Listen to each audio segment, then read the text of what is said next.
ذرا تصور کریں ایک انتہائی طاقتور کمپیوٹر یا جدید ترین اسمارٹ فون۔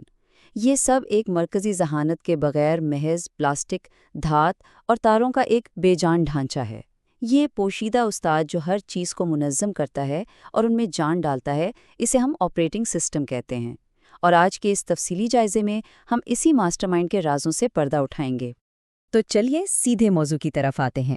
آج کے اس سفر میں ہم آپریٹنگ سسٹم کا بنیادی تعارف، اس کے اہم افعال اور انٹرفیسز کو سمجھیں گے۔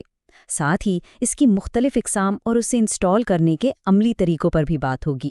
سب سے پہلے اس ماسٹر کنٹرول پروگرام کی بنیاد کو سمجھتے ہیں۔ کیا کبھی یہ سوال ذہن میں آیا ہے کہ کمپیوٹر کا ہارڈ ویئر بذات خود کچھ کیوں نہیں کر سکتا؟ اس کی وجہ بالکل سادہ سی ہے۔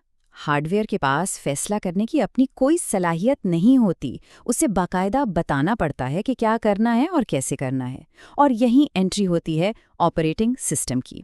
یہ دراصل وہ سافٹ ویئر ہے جو مشین کے لیے دماغ کا کام کرتا ہے۔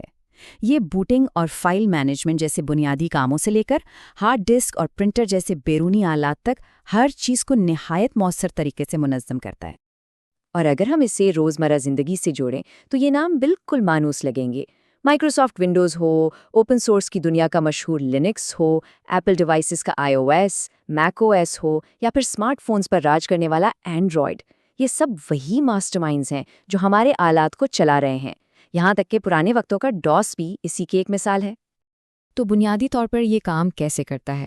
دیکھیے، سب سے نیچے وہ خام ہارڈ ویئر ہے جس میں پروسیسر، ریم اور ان پٹ آؤٹ پٹ ڈیوائسز شامل ہیں، اور سب سے اوپر صارف اور ایپلیکیشن سافٹ ویئرز موجود ہیں۔ آپریٹنگ سسٹم بالکل ان دونوں کے درمیان ایک پل کا کردار ادا کرتا ہے، ایک ایسا مڈل مین جو ہماری ہدایات کو اس خاموش ہارڈ ویئر کی زبان میں ترجمہ کرتا ہے۔ اب آتے ہیں اس کے بنیادی افعال کی طرف۔ ذرا اس سسٹم کو ایک انتہائی تیز رفتار اور مصروف آفس مینیجر کے طور پر تصور کریں۔ ایک ایسا مینیجر جو بیک وقت درجنوں کام بغیر کسی غلطی کے سر انجام دے رہا ہے۔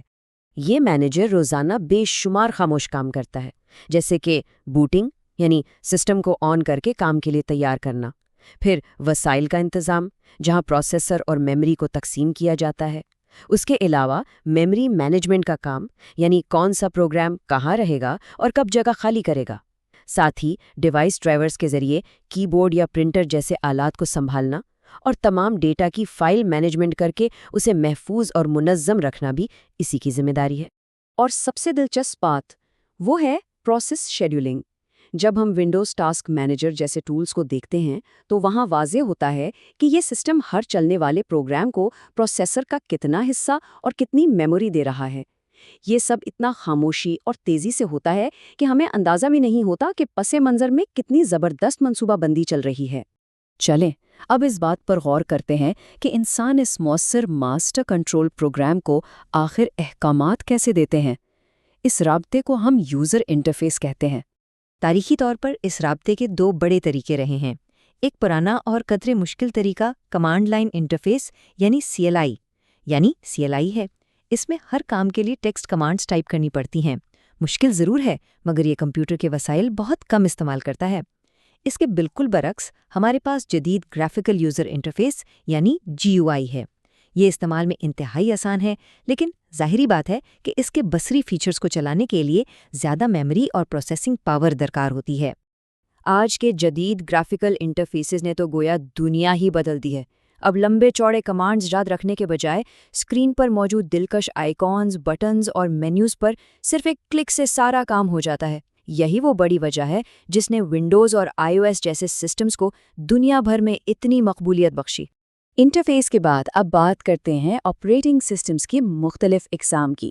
بالکل ویسے ہی جیسے مختلف کمپنیوں کو سنبھالنے کے لیے مختلف مہارتوں کے مینیجرز چاہیے ہوتے ہیں، کمپیوٹرز کو بھی اپنی ضرورت کے حساب سے الگ الگ آپریٹنگ سسٹمز درکار ہوتے ہیں۔ ان میں سب سے بنیادی فرق سنگل یوزر اور ملٹی یوزر سسٹمز کا ہے۔ سنگل یوزر سسٹم جیسے کہ پرانا ڈاس یا ونڈوز 98 کو اس طرح ڈیزائن کیا گیا ہے کہ ایک وقت میں صرف ایک شخص اسے استعمال کرے، لیکن دوسری طرف لینکس یا یونکس جیسے ملٹی یوزر سسٹمز ایک ہی وقت میں کئی لوگوں کو کمپیوٹر کے وسائل تک رسائی دیتے ہیں اور سب کے لیے بہترین طریقے سے پروسیسنگ کا انتظام بھی کرتے ہیں۔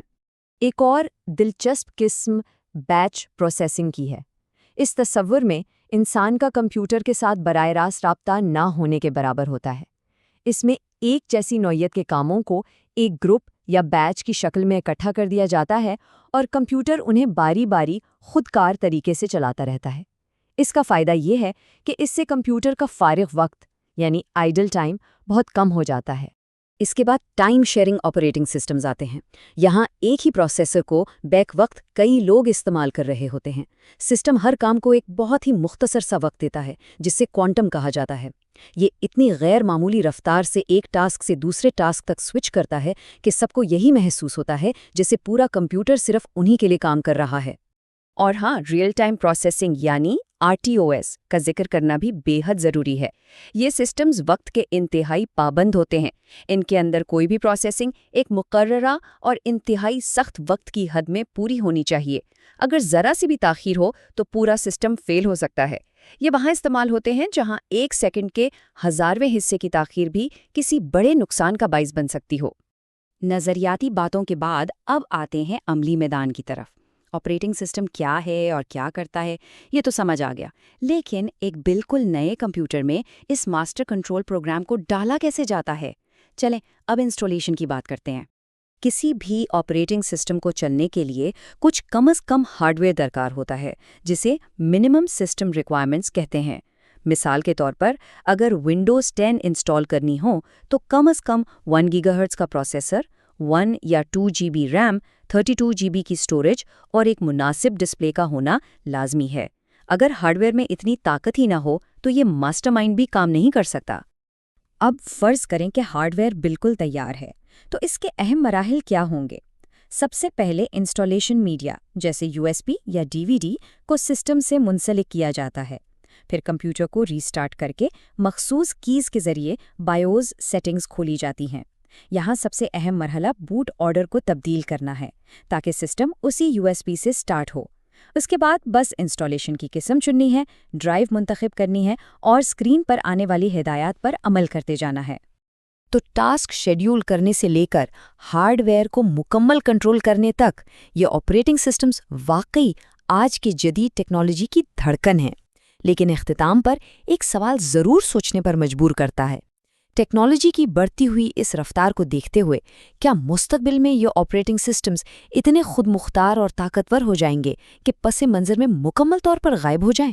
یا پھر کچھ کام اتنے پیچیدہ ہو جائیں گے کہ ہمیں دوبارہ براہ راست ہارڈ ویئر کی تہوں کا جا کر خود کمانڈز دینی پڑیں گی؟ اس بارے میں ضرور سوچیے گا۔ آج کے اس معلوماتی جائزے میں ساتھ رہنے کا بہت شکریہ۔